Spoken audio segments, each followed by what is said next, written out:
Welcome to The Prop Drop. Tune in every week for the best prop bet picks and analysis across all major sports. Brought to you by WSN.com.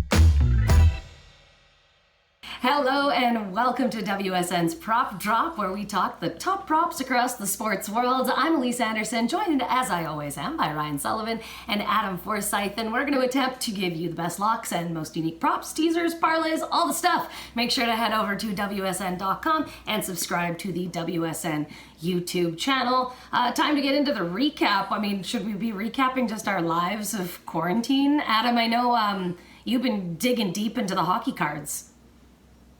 Yeah, I found a bunch of unopened packs of hockey cards from like the 90s all the way through to like 2008. So I've been hitting up my Twitter at Adam Forsythe, and I've just been opening packs of hockey cards every day. That's how I'm curing my boredom in quarantine. I've actually really enjoyed it. I want some of those Jagger cards. Some of the coolest parts of this is I've been like taking a photo of all the cards I've opened at the very end and then tagging the NHL players, and a few of them have got back to me, like Teemu Selanne, and then Montreal Canadiens first rounder Terry Ryan tweeted back at me today, so that was pretty cool. Oh, that's awesome. Ryan, what have you been doing? Oh, just living the dream. Between working, obviously, just like you guys are, full-time, and then also handling a 9-month-old who's developed a lovely, like, banshee-like scream that she just throws out every now and then.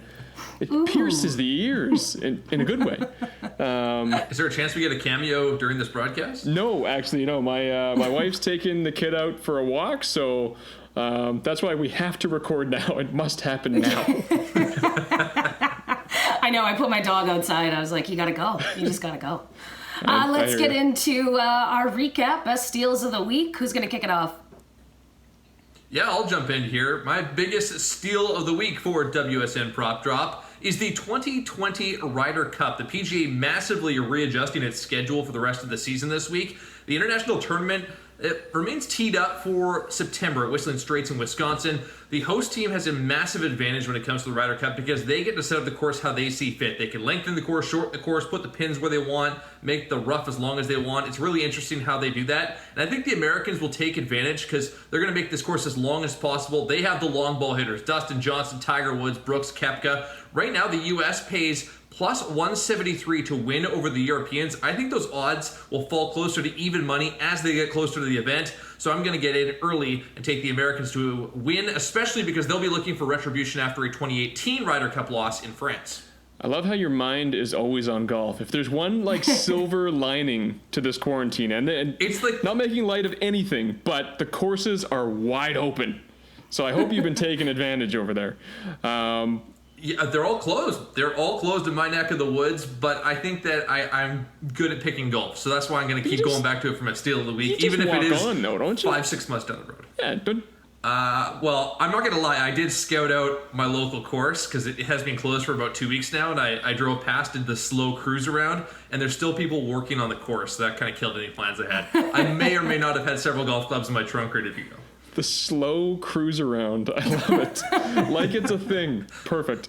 My biggest steal bet of the week. I'm going back to the turf here. I'm going back to the NFL, and I'm going back to FanDuel. They've been awesome the past few weeks, serving up some wicked props, and they're doing it again. Just today, actually, they released 2 brand new props on the Chicago Bears starting quarterback and the Oakland Raiders starting quarterback.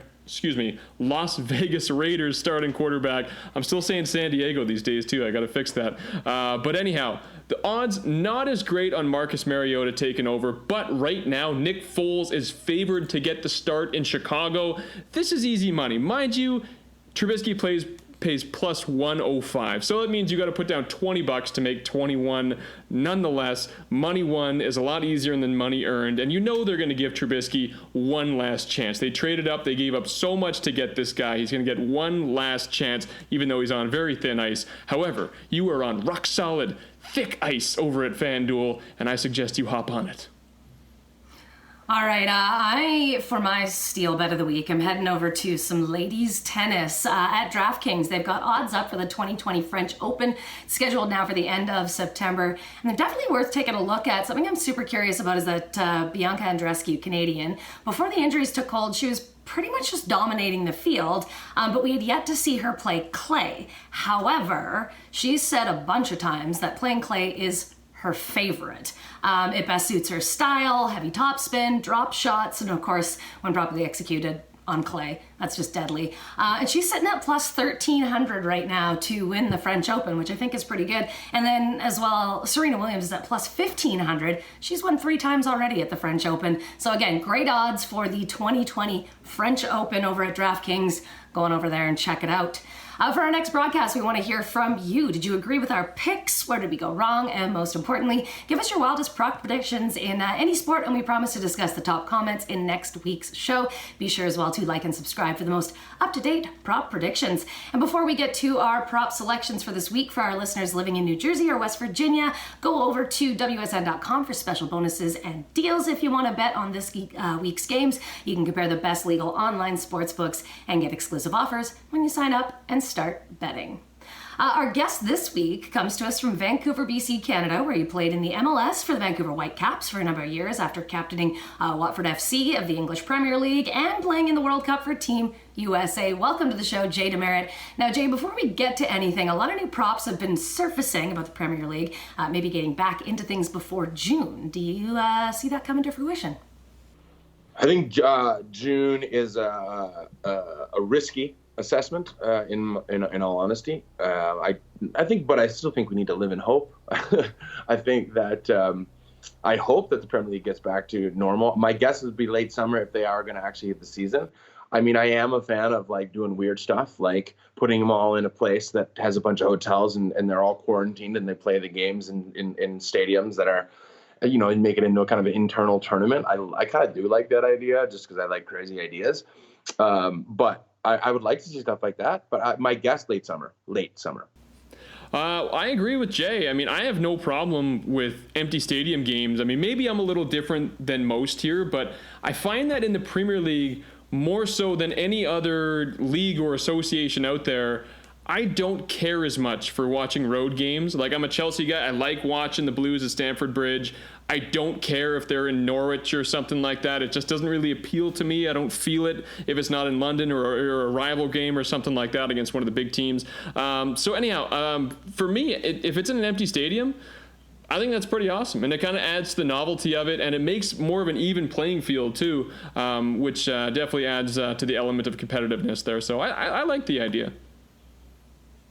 How about this for a guest? Jay DeMerit, a World Cup soccer player on WSN.com. I'm loving it. I've also been loving that I've been making a lot of money on these props, guys. I've been pleading with viewers and listeners of WSN to follow suit. Anytime there's a prop suggesting a potential start for a sport, I'm taking the over. There's already been dozens of props from back in February that suggested sports would be returning really around now.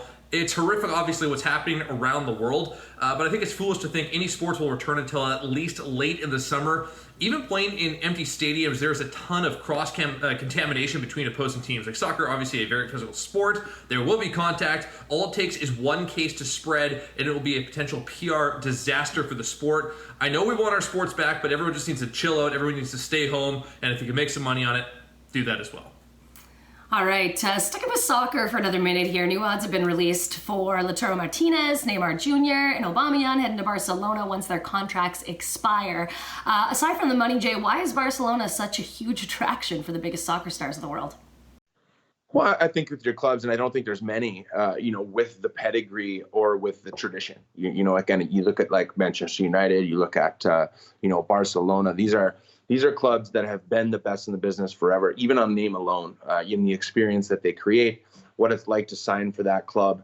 These types of things, I think, are most important, as well as, of course, the money. Barcelona, I just think, creates a really unique culture, too, for their players. Again, if you think about NHL or NFL stadiums or places, you're like, oh, if you get a chance to go there, you got to go there. So I think Barcelona kind of has that allure for any player. You get that contract on the table, you're like, oh, okay, I got to take this very seriously. So I think Barcelona is one of the very rare clubs in the world that can create that, and certainly a place that Neymar would probably love to go to. He's not wrong. I mean, it does come down to tradition. However, it's a tradition that I kind of hate. I mean, I know, obviously the money is good too, and you're going to a winning team, which is always very nice. But, watching soccer in La Liga, it drives me absolutely up the wall. It's a 2-team league. I mean, you have Sevilla, having a decent season until all this broke loose. Of course, Atletico has been coming around in the past few years, but it's Real Madrid and Barcelona. Those are the 2 teams. It's the same in the Bundesliga. You got Dortmund, you got Bayern. Those are the big 2. Juventus over in Serie A. On this side of the world, it's like the mid-2000s Miami Heat just loading up with Chris Bosh and LeBron James and whatnot, or the Yankees every single year since I've been alive, doing the same thing, loading up on the stars. And it kind of makes it a little brutal for the sports fan. But mind you, over on that side of the pond, there's a bit of a different breed of fan, and they'll support their teams till they die. Unlike here, where if you're going to a game and it's the Yankees against the Orioles or something, the Orioles are going to get pounded, and it's hard to be a fan, I'm sure, over in Baltimore, for example. But over there, I guess they'll still sell it. Doesn't really matter too much. But if, as a fan watching from a distance, it does drive me insane how these powerhouse teams just load up, and they never seem to get worse because guys always flock to them every single offseason. Yeah, Ryan, completely agree with you. It's another reason why I, frankly, am not a soccer fan whatsoever. I just don't find the entertainment in it. When one team can have a budget 10 times that of a smaller club, what's the point? Until they have a more structured system in place that allows teams to have a better chance of league parity, then I'm not going to watch. But I can't really blame Barcelona at the same time for spending on big names like they often do. They're printing money at this point. They have an ever-growing fan base around the world, and potentially adding 3 more stars to the mix will only boost their profile. So while I don't like it, it's probably going to happen, and Barcelona's probably going to win.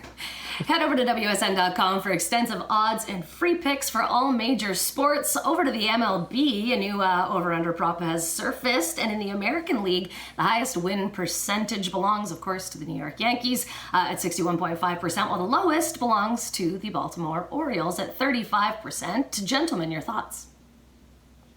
Now here's a sport I love, baseball, and I've been going a little stir-crazy because the season should have started by now. I really like the Twins for the highest win percentage here. They're in a weak division that they really should be easy to take home all the way through. Just depends how many games we get. I like that a bunch of the stuff the White Sox did over the winter, but it won't really be enough to contend. As for the Tigers and Royals, making frequent trips to Target Field, so there's some easy wins for Minnesota on their home field. I thought the Twins were very smart in their offseason approach. They're kind of a budget team, but they already know they're really good, so they kind of focused on the depth. They brought in Josh Donaldson on a very team-friendly 3-year deal, but perhaps most importantly is they addressed their pitching concerns, dramatically improving the bottom half of the rotation, signing Rich Hill and Homer Bailey to low-risk 1-year deals. They also really added to their bullpen with the signings of Sergio Romo and Tyler Clippard. Back to the Yankees, though. I discussed them on the show a few weeks ago. Even with the extended break, I'm still really worried about their injuries. Aaron Judge and Don Carlos Stanton not operating at full health. The rotation a bit of a question mark, too. Luis Severino gone for the year with Tommy John surgery. James Paxton rehabbing after back surgery. As for the lower percentage side of things, I will not be taking the Orioles. I'm actually going to take the Seattle Mariners, who have an over-under win percentage of 40%, and I am taking the under. Seattle's only a couple of years into a rebuild that is not going well. They've only managed to amass a few A-list prospects, and their current roster is a complete joke. Marco Gonzalez has already been tabbed as their opening day starter. He had an ERA of 4 last season. That won't even get you on most starting rotations around the bigs. They're already dealing with injuries. Mitch Haniger is still recovering from sports hernia surgery, so I predict tough times on the West Coast this summer. Yeah, that's fair. And before I get to that point, I do want to agree with you that I think the best money here can be found in the AL Central. And I mean, you jumped on the Twins. You made some great points there. They did add some tremendous depth pieces as well. But I'm going to jump on the Chicago White Sox because they're giving away some good money here. The over-under is set at 52% for that win percentage. You got to take the over here. I mean, the White Sox, we talked about it last week when we were talking about AL MVP candidates, and we mentioned Yoan Moncada. I mentioned Yoan Moncada. You went with Josh Dickinson there. But anyhow, no, I think that he could absolutely, this team could absolutely transcend what a lot of people are thinking. You look at the White Sox in past years, they're kind of been a bubble team here and there, but they loaded up this past offseason. They added some huge guys on the mound, Grandal behind the plate, of course. And, when you're in a division that takes on the Tigers, the Royals and the deteriorating, in my mind, Cleveland Indians, you've got a pretty good shot, especially with a shortened schedule. So I think there's some decent money there. What irritates the hell out of me, and this is to Adam's point, is that the Seattle Mariners, I mean, this, in a shortened season, this is their time. If they had a half-decent roster going on here, they could actually make some noise in that division. That, it's kind of been on hold over the offseason. The Astros have been afraid to do absolutely anything because they know they're going to get shellacked for it. So, you had an open window here. And DePoto, he said, 2020, yeah, we're going to get things going in 2020. And then he moved his estimate last year, and nobody seemed to notice or call him out on it. It's absolutely brutal. And I get that you got to move Kyle Seager's contract before you can make some noise over there. But by doing absolutely nothing in the offseason to a team that's rebuilding and costing them another year, it's embarrassing. And as a Pacific Northwest guy, I hate it. But yeah, I'm with you, Adam. Yeah, the Mariners are good money, and also throw it around the AL Central, and you're bound to get some cash back. Over the gridiron, Bleacher Report is suggesting the odds are favoring the Jacksonville Jaguars to be Jameis Winston's new home. Where are you at, boys?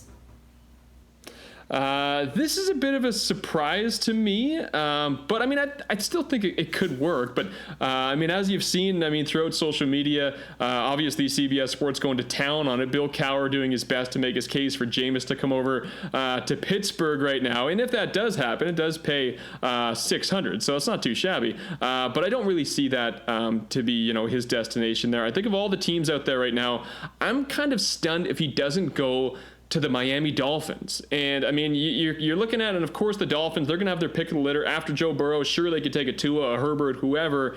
But in my mind, if you're jumping on a quarterback, that right there is at least a 2-year project. And if he's learning from behind Ryan Fitzpatrick, I mean, you're burning a year there. And what kind of knowledge are you going to get out of Ryan Fitzpatrick? Are you kidding me? So I think that you actually go after a quarterback, whether it be Jameis or maybe Cam Newton, you throw him into that system, then you've got 3 first-round picks to play with, then you've got 2 second-round picks to play with. I mean, you can absolutely add some huge pieces throughout that roster. And because the Dolphins essentially, they kind of need everything, so you shouldn't be wasting it on a quarterback and adding years to your rebuild. You bring in a guy that's serviceable right now, that's a quality player, that has proven that he can play this game despite the 30 interceptions. You bring in a Jameis and you hit the ground running. Then you've got 5 draft picks that can step in and play. I think that's the way to go, and I think the Miami Dolphins would be foolish not to add either a Jameis or a Cam before the draft kicks in. But nonetheless,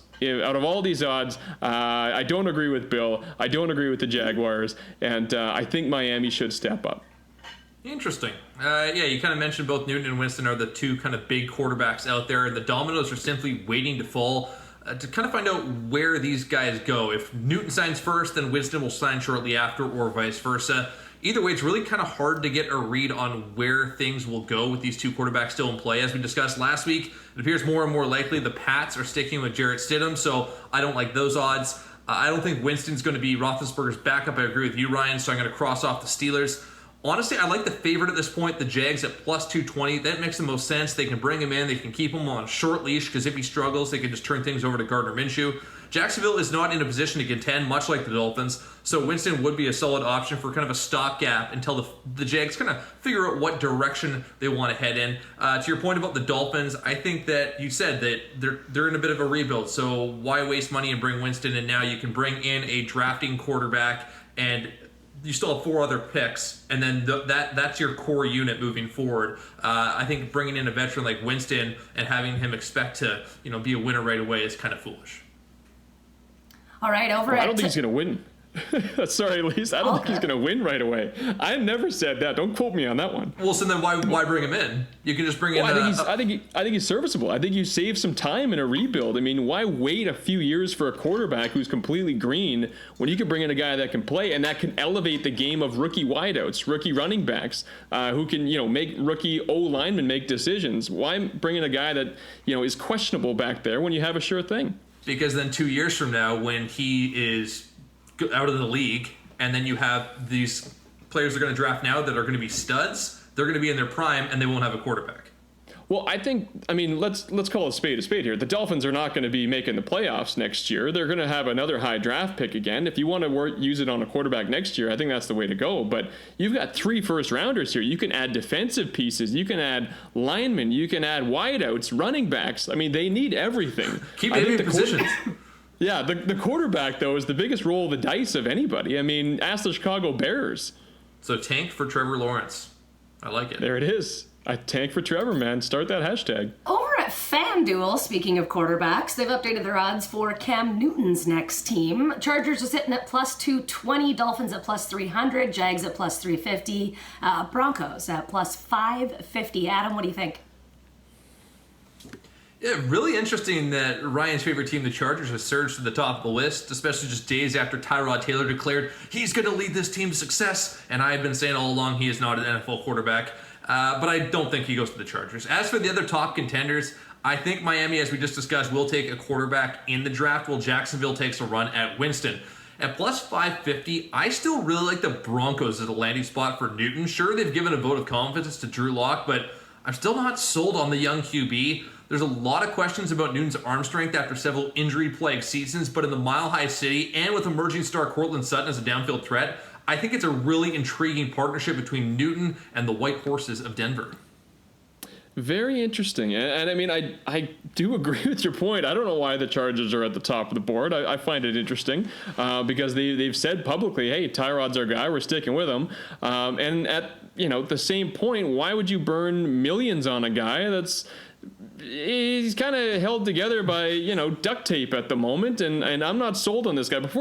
I have 2 points to make here, but before I get to my second point, first thing I'm going to do is kick my camera. There it is. And now the second point I'm going to make is that where the hell was everyone for the first half of the 2019 NFL season? Was I watching different games on Red Zone? Did everyone just completely miss Cam Newton say, hey, I'm healthy after surgery, I've never felt better in my life, and then put up an absolute dud? I mean, the guy can't throw a ball more than 20 yards, and now all of a sudden everyone's like, hey, Cam Newton, an MVP's out there. This guy's MVP caliber. No. He's not. I don't know where it's coming from. Why would you burn millions on this guy? I don't get it. So I'm going back to a point that I made a few weeks ago, and right now I have no clue why, but the Redskins have soared up on that board. I should say soared down, actually, and they're paying 10-1 right now for Cam Newton. Yes, they brought in Kyle Allen, but you know what? Ron Rivera's getting the band back together. I said it a few weeks ago. He brought in old Thomas Davis, longtime linebacker with the Carolina Panthers before a cup of coffee over with the Chargers. This guy is bringing the band back. He doesn't quite trust his pieces, I don't think. Why would you bring in a Kyle Allen if you were ready to go with Dwayne Haskins? I don't think you do. Kyle Allen is a fantastic practice roster, third, guy on the depth chart. He's awesome to hold a clipboard, but who better for Dwayne Haskins to learn from than the MVP caliber guy, Cam Newton? This is going to be a write-off season for the Redskins. Why wouldn't you bring him in and teach this young kid the ropes? I don't get it. I hope they do, and then you could have a nice quarterback competition there too, and you'd have someone to push Haskins, the third guy in the depth chart, which would be Kyle Allen, because Dwayne Haskins essentially inherited that role. When he was drafted, he knew he was going right into it. So what do you get out of that? This will give him a little bit of competition. This should help the process move along a lot quicker with this guy, I think. So, I think it's going to be the Redskins. I hope it's going to be the Redskins. And if so, it's paying 10-1. Okay, FanDuel has also listed odds for if teams will go offense or defense in the first round of the NFL draft. Ryan, let's start with you. If the Bengals take a defensive player, it pays 14-1. Just throwing that out there. It's not going to happen. Don't put money down on that. But I'm just saying that would be sweet if it did. That's like a Leicester City in the EPL a few years ago right there. But nonetheless, there's a few teams atop the article. They've listed 5 teams that are in the leaning offense category there, as you can see. I hope you do go check out the article on NJ.com. It's pretty sweet. Bengals, Dolphins, Chargers, Jets, and Browns. I think the latter 3 here, of course, all are paying more if the team sways and picks defense over offense.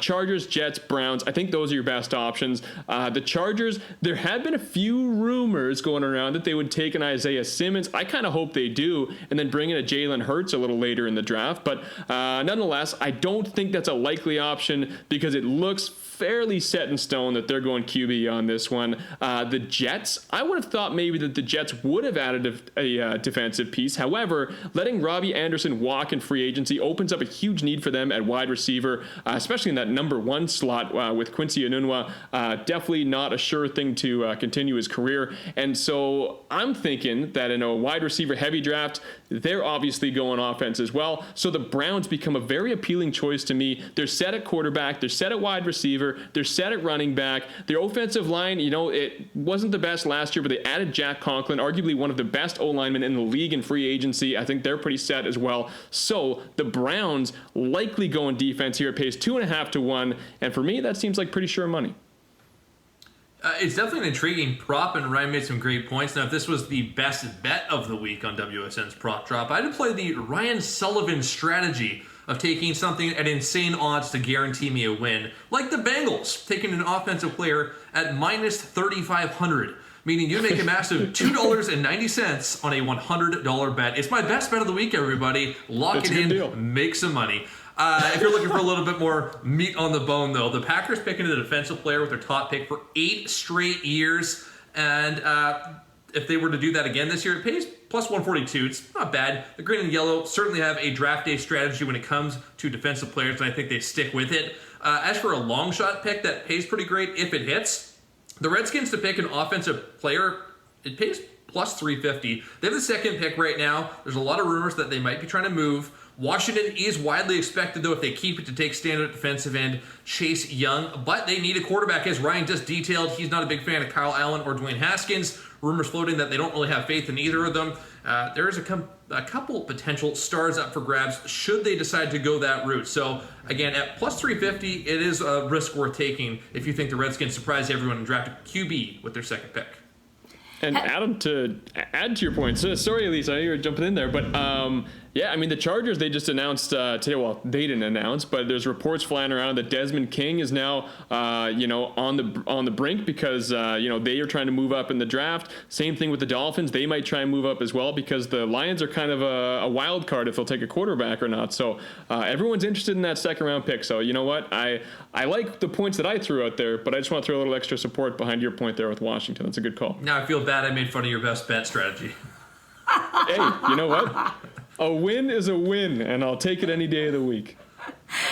Oh, you guys are funny. Head over to WSN.com for tons of betting guides for beginners and anybody wanting to learn more about strategy and how sports betting works. Our final NFL prop of the week has the new odds listed for which NFL team will finish with the worst record next season. Panthers, Bengals, Jaguars, and Redskins are all sitting at plus 600. Lions, Dolphins, and Giants at plus 800. Jets are at plus 1,200. Falcons, Chargers, and Raiders plus 1,600. Who do you think's going to have the worst record, Ryan? I never have faith. It's just a rule of thumb in the Miami Dolphins. So you can always win money when you're betting on the Dolphins to lose. However, without Tom Brady in that division, that is no longer a lock. And Ryan Fitzpatrick will come up with 2 or 3 great games, so you can always expect that. But so I'm going away from the Dolphins, and I know it's not the sexiest pick because there are a couple of the favorites, but there's still some decent money there. The Bengals and Panthers are no doubters, locks here, I think. The Bengals with a rookie quarterback coming in. We'll see the Ravens twice, the Steelers twice with Big Ben and potentially Jameis on the bench, but I doubt it. And the Browns twice, who have a resurgent offensive line, which was their Achilles heel last year. So I think the Bengals are a great choice. However, if I'm going to put money down, it's going to be on the Carolina Panthers.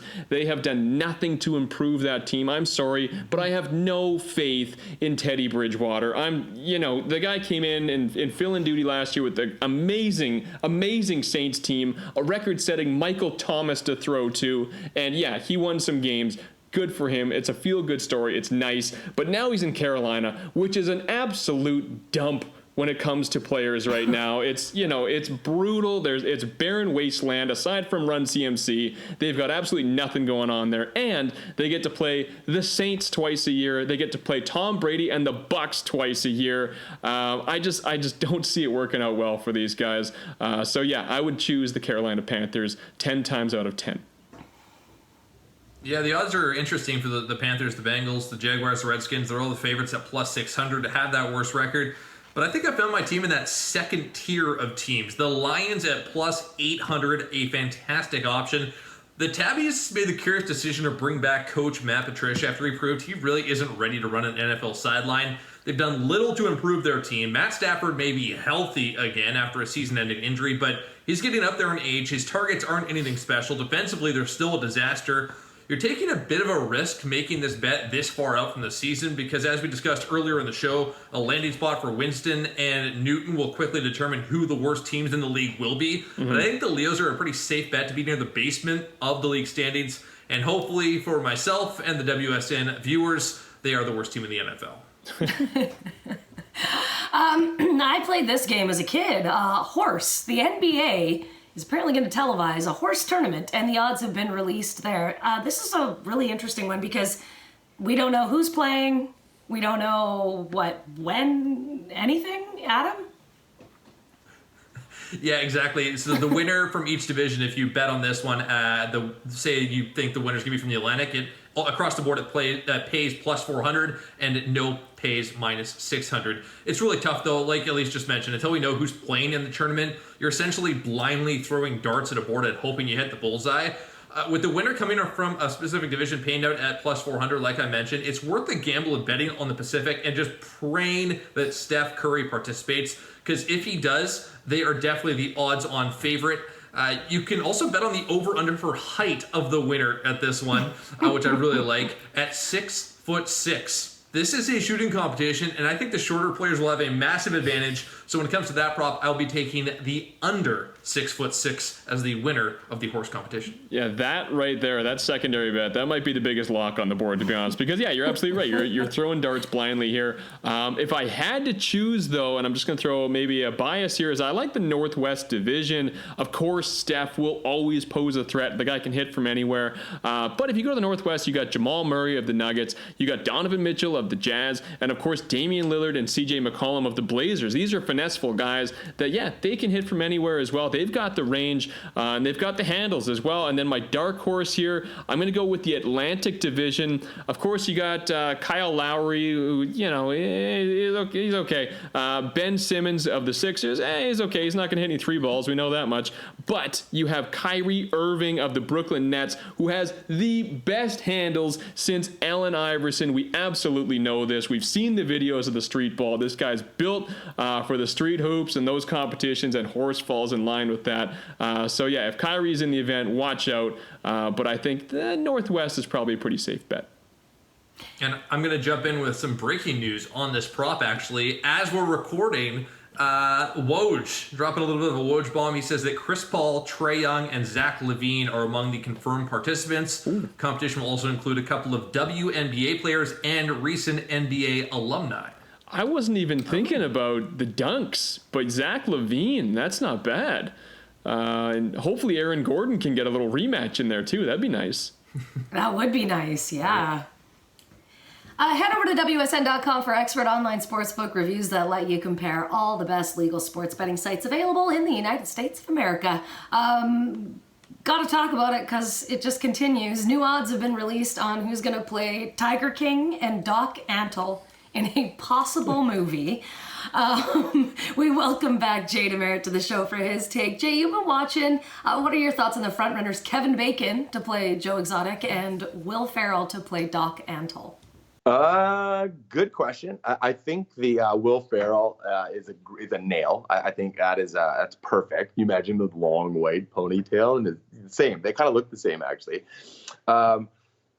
For Joe, though, I don't know. I think there's quite a few. I think, again, who's the guy that played Joe Dirt? He'd be great again. He'd be awesome. Probably a couple others. I'm trying to think. Maybe Seth Meyers would be pretty good. That's what I'll say for that. But I think it's interesting, these shows, and we're looking for entertainment. Nothing entertains us more like behind the back door murders about animal pets and all the other great stuff that goes on there. These actually just made me laugh out loud. It really is the gift that just keeps on giving. Jim Gaffigan is my choice for who I want to play Doc Antle. It's plus 300 for Jim Gaffigan. I just can't not see Doc Antle and then see Jim Gaffigan at the same time. So choice there. After taking a look at some of the names for Joe Exotic, I can't help, I kind of got stuck on Billy Bob Thornton because he's such a good actor. But he's also such a hillbilly, like he's a musician. Is it because his name is Billy Bob? Is he a hilly Bob? Yeah.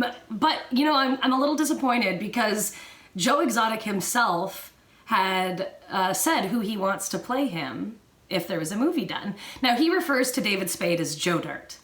He doesn't know his real name, I guess. So Joe Dirt, David Spade, has made the prop bets at plus 400. But his other request was not there, and that was Brad Pitt.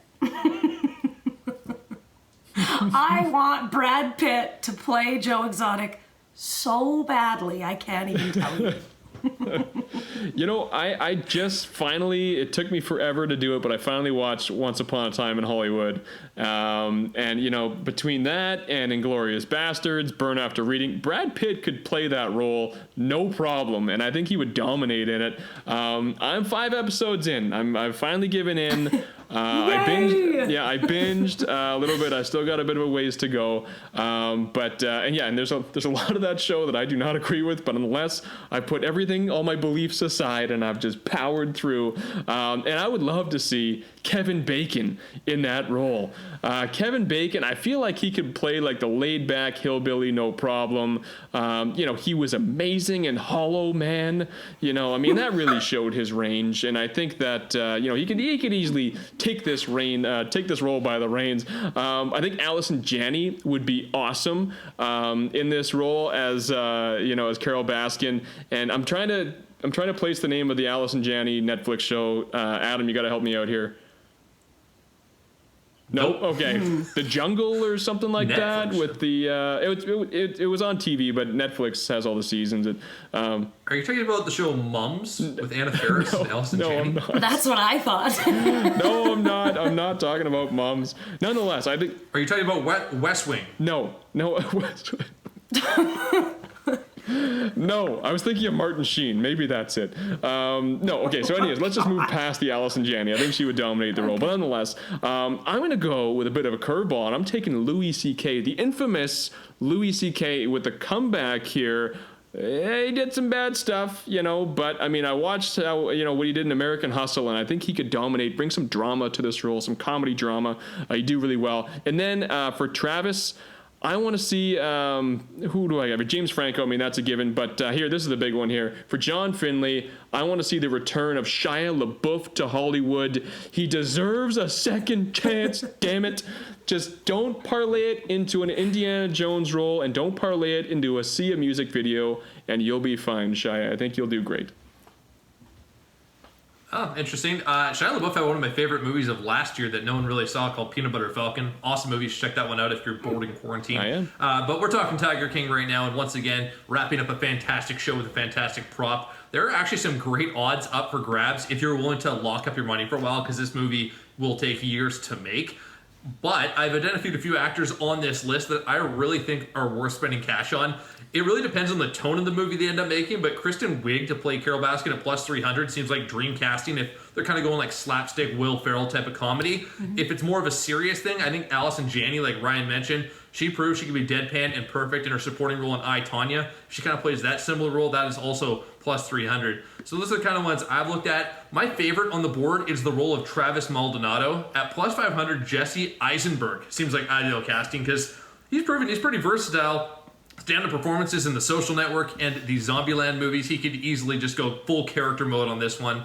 And he's neurotic. He's crazy enough that he could fit in as the husband or whatever he was to Joe Exotic. Spoilers for anyone who hasn't caught him. Yeah, husbands. I know. Well, when I saw Pete Davidson's name on there, I was like, tempting. It could be Pete Davidson. There's like a whole list of guys where you're like, Franco, Davidson, okay, there's a theme. Shia LaBeouf, all a little, woo. Crazy people. I was trying to say it nicer. A reminder, real money daily fantasy sports are a great option for people living in a state where traditional sports betting isn't legal. Head over to WSN.com. They can set you up with links to DraftKings and FanDuel. Don't forget to go to WSN.com as well as WSN's YouTube channel for coverage on all sports. Make sure you like and subscribe. Prop Drop for Adam Forsythe and Ryan Sullivan. I'm Alece Anderson, and we'll see you next week. Stay safe, everybody. Stay safe.